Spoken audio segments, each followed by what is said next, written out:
your screen under the React tab. We'll call upon you in the order your hands are raised. Everyone will have the opportunity to ask a question and a follow-up question, and if we have time, we'll answer any additional questions you may have. If you need anything else following the availability, please reach out to myself, Heather Grant. At this point, I'd like to welcome ATA President Jason Schilling and hand it over to him. Thank you, Heather, and good afternoon, everyone. Today marks a dark day for Alberta, for teachers, for students, and for every Albertan who believes in equity, freedom, and democracy. Yesterday, the government of Alberta invoked the notwithstanding clause, an egregious and unnecessary measure to force teachers and school leaders back to work and strip them of their charter rights. For our members, this moment has been devastating. I've spoken with several teachers who are in tears of disbelief that their own government would take away their most fundamental freedoms rather than negotiate in good faith. Teachers are being forced back and saddled with the very collective agreement that 90% of them rejected only a month ago. An agreement, they said, loudly and clearly, that does not meet their needs, their students' needs, their classrooms, or for their profession. By invoking the notwithstanding clause, this government has done more than silence teachers and school leaders. It has silenced democracy itself. This is an assault on the rights of every Albertan. If government can use this clause to take away teachers' rights today, what will stop them from using it against someone else tomorrow? Every worker in Alberta, nurses, tradespeople, first responders, public servants, and private sector employees alike, should be deeply concerned by what has happened here. Because when a government silences one group of workers, no workers' rights are safe. Teachers may have been the first to feel its impact, but we will not be the last to stand against it. Across this province, Albertans who value fairness, freedom, democracy are coming together to say enough. This government's assault on workers' rights has only united us. Teachers will comply with the law, but make no mistake, compliance is not consent. The association will fight this abuse of power with every tool the law provides and every ounce of conviction we possess. We will pursue every legal avenue in every forum to reclaim the rights and freedoms this government has torn away. We will challenge this legislation in the courts, in our communities, and the very conscience of Albertans. While the government may have ended the strike, they have not ended the crisis in Alberta's classrooms. Our schools will reopen tomorrow, but the same overcrowded classrooms, the same lack of supports, the same underfunding will still be waiting for teachers and students. Nothing in Bill 2 changes that reality. Tomorrow, teachers who walk back into those schools will not be the same ones who left. They've seen what this government is capable of, and they will never forget. The last 22 days of teacher advocacy has sparked a province-wide movement. The overwhelming show of support from Albertans from all corners of the province is unprecedented. Teachers' historic collective action has had a great change. Because of their courage and their dedication, the government has been forced to resume collecting class size data, something they stopped doing in 2019 because it revealed the growing cracks in Alberta's public education system. They have been compelled to acknowledge, at last, that class size and complexity matter. They have begun making promises to investigate to address class size and complexity. We expect as an association to be full partners in this newly announced task force. We know that promises are far from progress, and we'll be watching closely to hold them accountable for every single one of them. Moving forward, we expect more than just promises. We demand to see the proof. We want to see the aggression in schools study that be made public, and we want to hear exactly how this government will act on it and fund the recommendations. We want full, honest, and transparent reporting on real class sizes. This government needs to clearly articulate a plan to make it more conducive to the level of teaching and learning that Alberta students and teachers deserve. Finally, we are tired simply of being invited to be participants in government committees and action groups. We want to be partners rather than props in a political process that promises to address educational issues. Teachers are ready to build solutions that work, and now it is time for government to meet us there. This government needs to clearly articulate a plan to make them more conducive. Sorry, I read that part already. The government may have used the law to silence teachers, but history remember those who have stood for justice when this was the hardest thing for them to do. The fight for public education is far from over. It has only entered a new chapter. And teachers will meet it, as we always have, united, unbreakable, and unwavering that in our belief, Alberta students, teachers, and school leaders deserve better. Thank you. I'll now take questions, Heather. Julia Long, CBC National. Jason, you mentioned that the ATA will fight this with every ounce of conviction and every form, and will challenge this in the courts. I mean, what are your legal options specifically? What is being considered right now?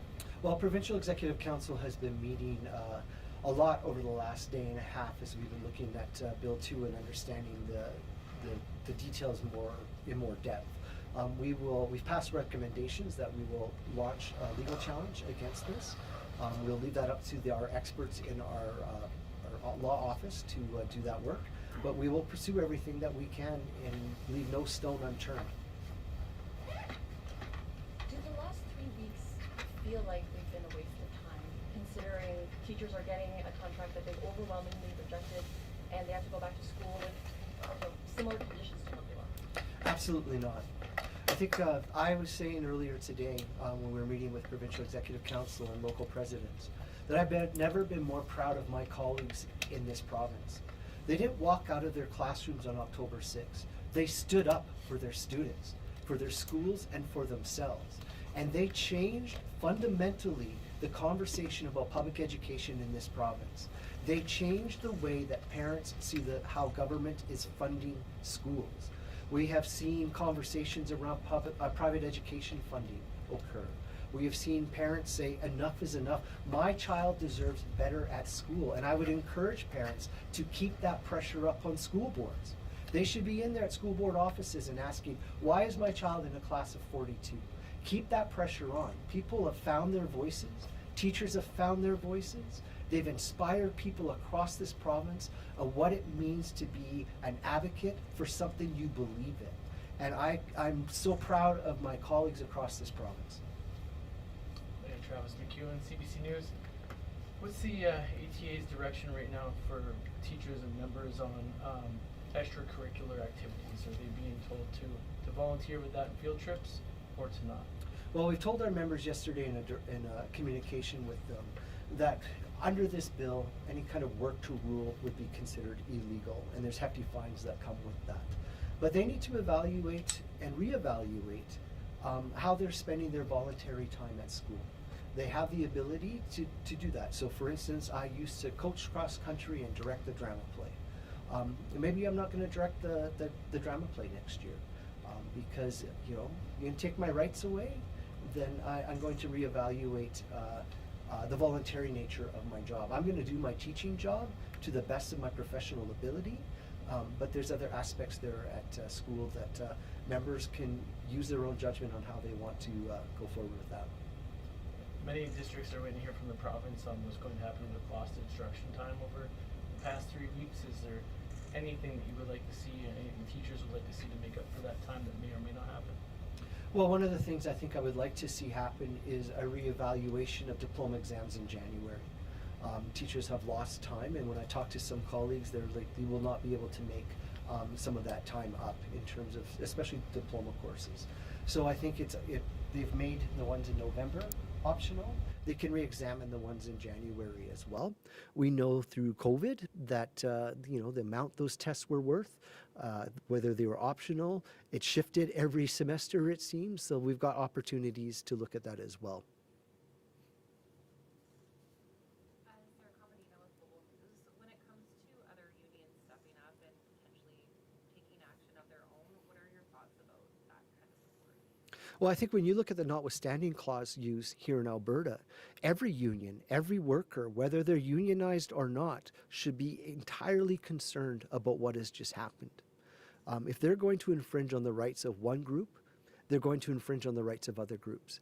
I fear that this is just the start for this government. So for unions to come together and to have conversations about how they're going to support one another, how they're going to move together shoulder to shoulder to ensure that we don't erode workers' rights in this province, I think is only a good thing. How, I know that teachers would never want to impact students when they return, but there could be a feeling, like just that frustration, like how can teachers go back to work with everything that's happened and also not put students in the middle of this, or be able to move forward and not have them further impacted? Well, I've talked to several of my colleagues through the last day, and they're frustrated. They're emotional. Yesterday was a hard day for teachers in this province, and we have to recognize that, and we have to honor those feelings, because they've put everything on the line for 3 weeks, everything. And the government just chose to legislate them back and to strip away their rights while doing it. And they're going to have emotions going into school tomorrow. But the colleagues I spoke to also recognize that their students deserve to be in a school that is safe and caring. They deserve to have a teacher who is present and working with them. And I trust my colleagues' professionalism to the very core of my being. And I know that they will be there for students. They just might not be there for the government. What is the ATA's next move here? Well, we'll be launching legal challenges, of course. We've made some communications to our members, but we will, about voluntary extracurricular kind of work, we will take some time to evaluate our next steps. But I'll tell you right now, our advocacy work won't change. So you've seen ad campaigns in the past, like the Least, for instance, because we are the least funded school jurisdiction in all of Canada. That won't stop, because that work, compounded with the conviction of my colleagues over the last 3 weeks, has made a change. It's made a difference in this province. Government, for instance, is now going to start collecting class size data again, something that we've been talking to them about for years. How do you truly understand the class size issues here in Alberta if you don't collect the very data that tells you what it's about? So we will continue to plan our next steps for advocacy work, because that doesn't ever stop. Until this government starts funding the school system here in Alberta to the way that it deserves to be, we will not stop in our work. All right, I think we're gonna move, Connor. Sorry, Yep. Connor Hawk, CTV News. I'm just curious what you think about, what the ATA is demanding, and since the government is using the notwithstanding clause, does that give you any thinking that that they will listen to what you have to say? Do you mean in terms of the task force committees and that? It's my expectation that we're involved. When we talk about task force, the last time that the Alberta Commission on Learning went about, people had to present to the Commission of Learning what their thoughts were. I did it myself as an individual teacher in 2002. We expect to be at the table. What we're talking about in terms of class size and complexity fundamentally affects every teacher in this province, and therefore I expect us to be at that table as partners. We can't just be a participant who is just referred to once in a while as the task force is doing its work. We need to be at the table, because teachers will know fundamentally what will and won't work for them in their schools.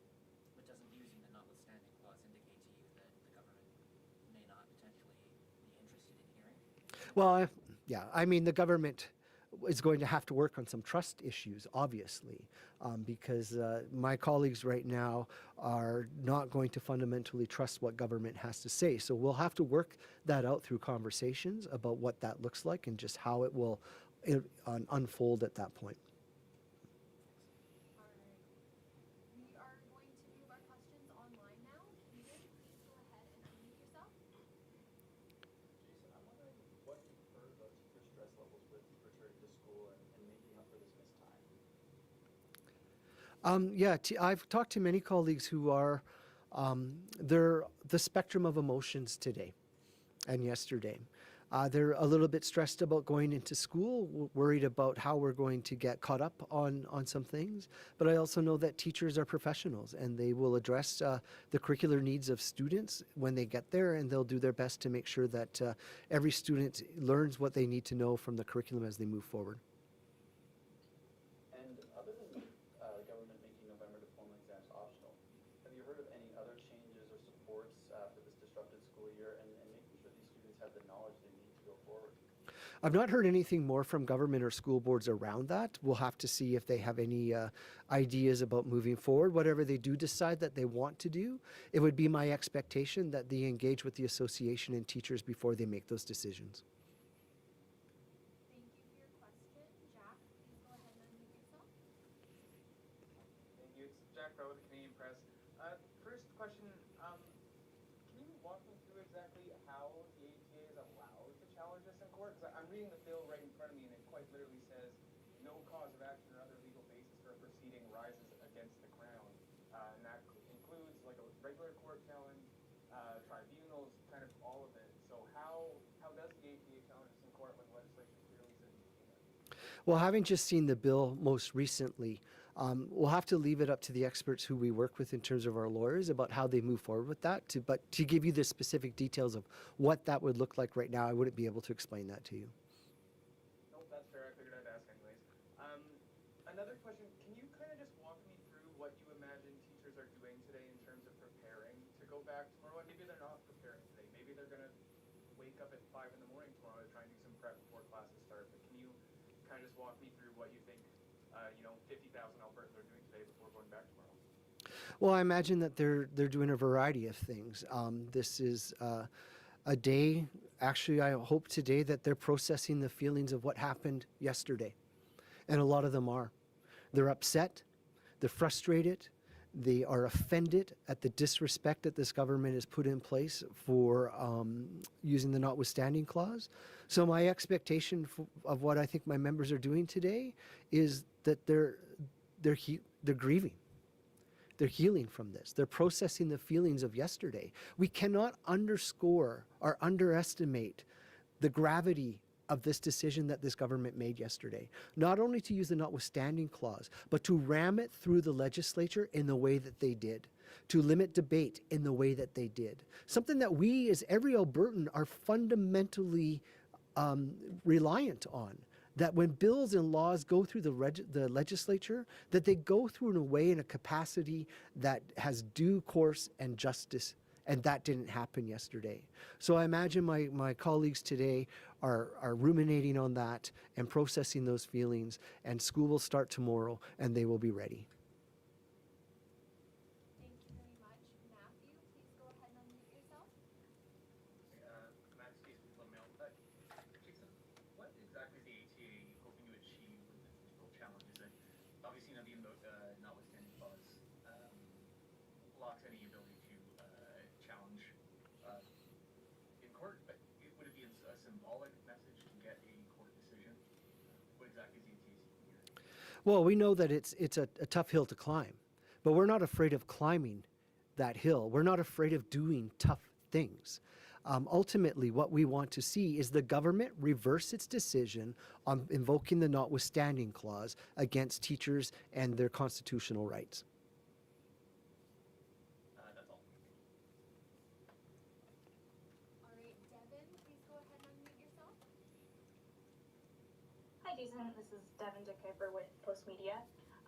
Just wondering, I just wanted to clarify, first of all, that there was not an expectation for students to be learning during the strike. They weren't expected to be doing schoolwork at home. Teachers, part of a strike is to withdraw professional service. Therefore, teachers were not teaching students. I know they had access to some very terribly drafted online toolkits that the government put together, but students were our teachers were not expected to be instructing students during that time. Thank you. Just wanted to clarify that. And then you've touched on this already, but have teachers been given any, or will they be given any direction from their school boards or their principals about how to come back and how to pick up where they left off before the strike? Well, that would be a great question for school boards to see just what kind of communications they're sending out to teachers. Again, you have to remember that a lot of this stuff happened very late in the evening, early morning last night. When you have a bill that reaches royal assent at 2 o'clock in the morning, we're less than 24 hours out from when this bill was first tabled at 6 p.m. yesterday. So a lot of people are scrambling to make sure that they can get a lot of moving parts going forward. To remember, an education system is not like a light switch.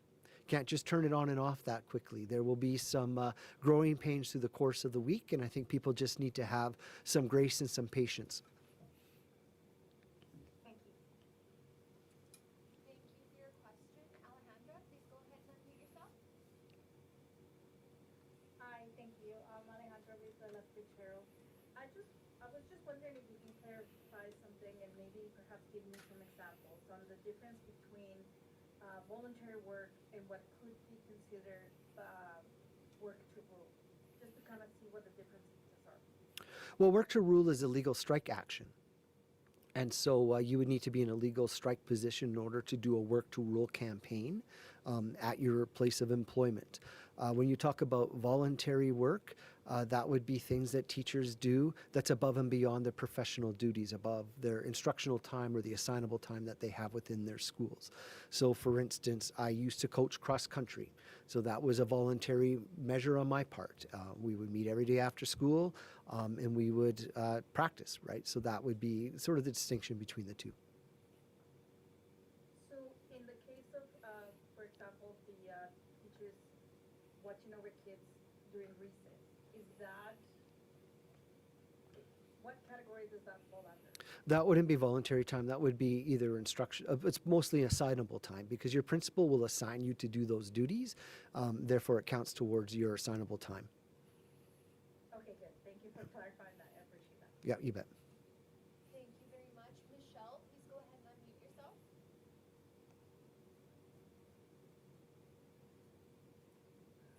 Hi there, Jason. It's Michelle Belmonte from CBC. I know we keep asking you questions about what kind of legal action you're contemplating.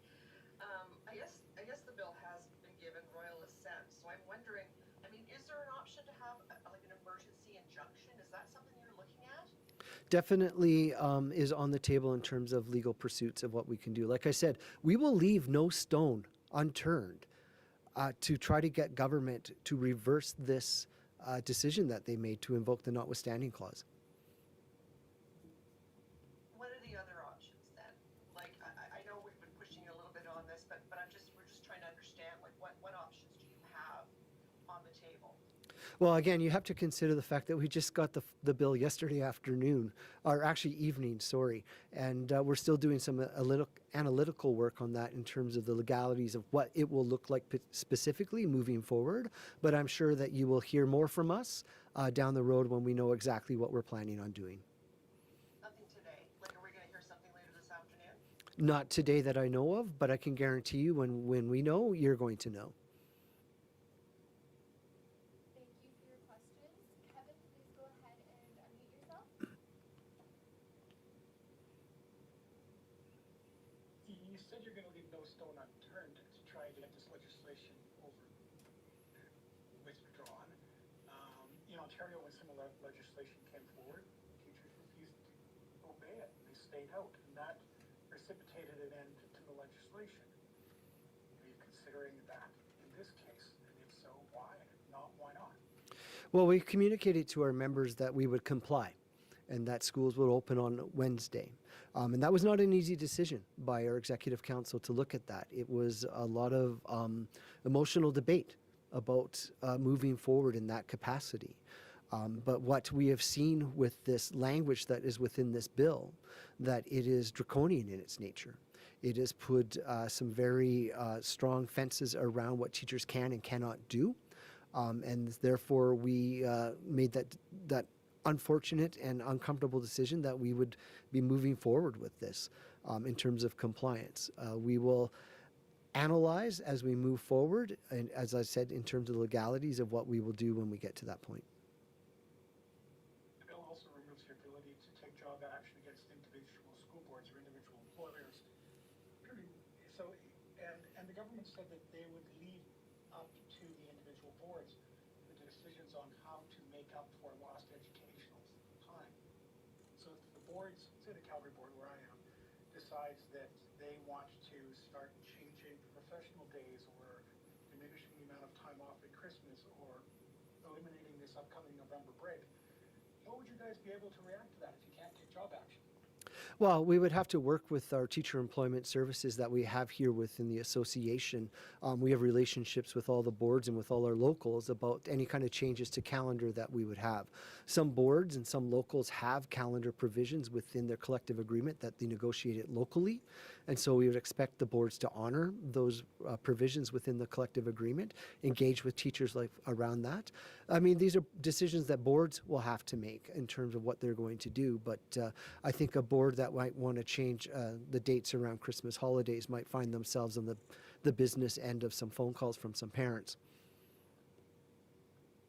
One last question, if I could. You are essentially now going back to work with the same collective agreement that, as you mentioned, 90% of your members voted against. Do you feel like you lost? Do you feel like this was pointless? Do you feel like you cost them a lot of money and they didn't gain anything? No, I don't. I feel like teachers have made a difference in this province. They stood up for themselves. They stood up for their students. They stood up for public education. Parents noticed, the community noticed, business people noticed, people across this country noticed what teachers were doing in Alberta. They noticed the stand that they took, and it's made a difference. We've seen for the first time government acknowledge some of the things that teachers have been talking about. Now it's regretful that they weren't able to negotiate a salary and a collective agreement that reflected within the collective agreement changes like student-teacher ratios, but we'll still keep pushing those issues to see if they can be resolved on a policy end. But the last couple of weeks have been something that has been difficult for teachers, but they knew that going in. They walked into it with their eyes wide open, and they wanted to make this stand. And when I've talked to members, they're proud of what they've done, and they are going to keep their heads up high and keep fighting.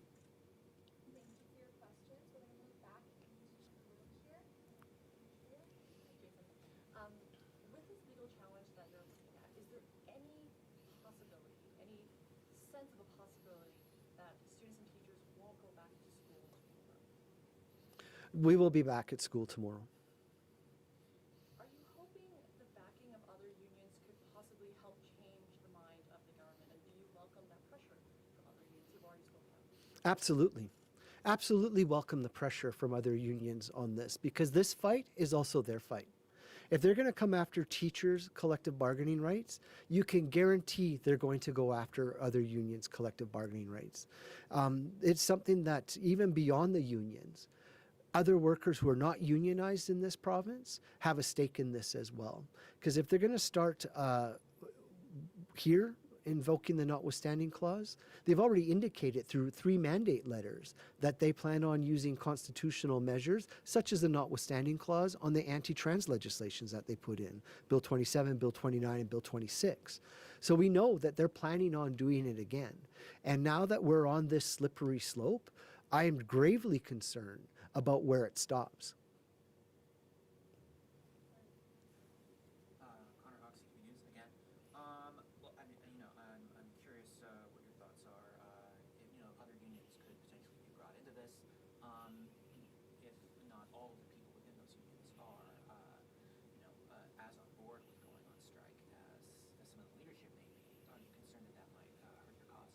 Well, what we'll have to see, and if we're talking about the common front, those individuals who are there, the leadership that is around that table, and we sit at that table as well, in terms of conversation, they will have to engage with their membership within their unions about what they want to do moving forward. And but we all recognize the severity of this moment.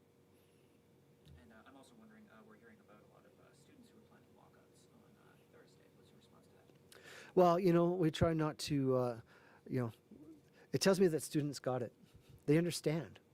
Students are participants within the school system, and they have every right to engage their own voices.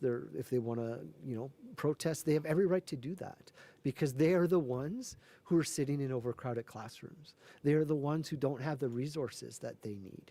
And so we should be listening to their voices all along. It's one of the things I've always done as a teacher, is you talk to students about what they need and what they don't need, and then you try to help them out the best that they can. So I appreciate the fact that students have a voice, and I appreciate the fact that they've got the right to exercise that voice here in this province. What did you think about Danielle Smith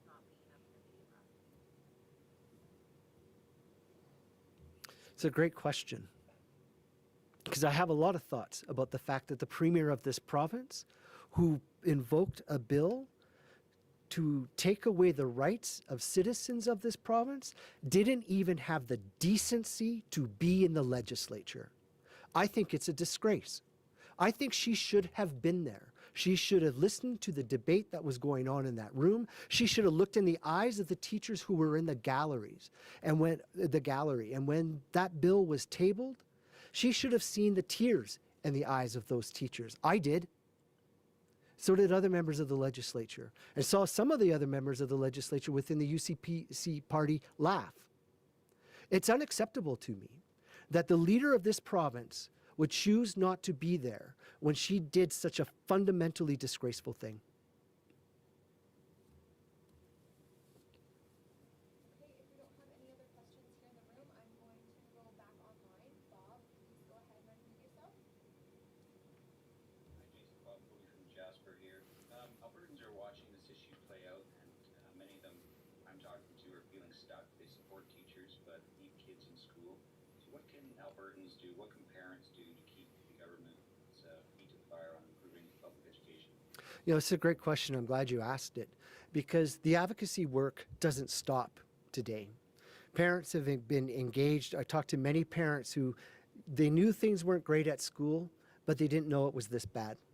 So those parents need to now start holding MLAs to account. They need to start going to school board meetings. They need to get involved in their school council meetings at their schools. They need to start asking the tough questions of the people who are making the decisions in this province and start working towards the fact that in February 2026, we will get a new provincial budget. And we need to be asking this province, will we once again be the least funded school jurisdiction in all of Canada, or did government actually hear what people were saying these last 3 weeks and make a change? Thanks. Michelle, please go ahead and unmute yourself. Hi there, again. We just got a news release from Amnesty International Canada, who is condemning the use, Alberta's use of the notwithstanding clause. This says, by targeting teachers, the government of Alberta is attempting to silence workers, exercising their rights. An attack on their rights is an attack of us all, and then talks about how the anti-strike legislation disproportionately harms the rights of women's workers. And so basically they're saying that they stand in solidarity with the teachers of Alberta and that they support the ATA's right to strike. So I wonder if I could just get your reaction to that, or were you expecting that, Jason? Wasn't expecting that, but I'm not surprised to hear it, because I have heard from organizations, other unions, not only in Alberta, but across Canada, from the United States, about what they're seeing here in Alberta in terms of the teacher strike and what they're standing up for. Now that we've seen a government, for the first time in Alberta's history, evoke and pass a notwithstanding clause, I expect that we will hear more from other organizations about how this is an infringement of people's rights, and I welcome it. Did you have a follow-up question? Well, that's it. Thank you very much. All right, we're going to have to go ahead and wrap up. Thank you very much for joining us today. Thank you, everyone. Yep. Please reach out to myself. Great. Thanks.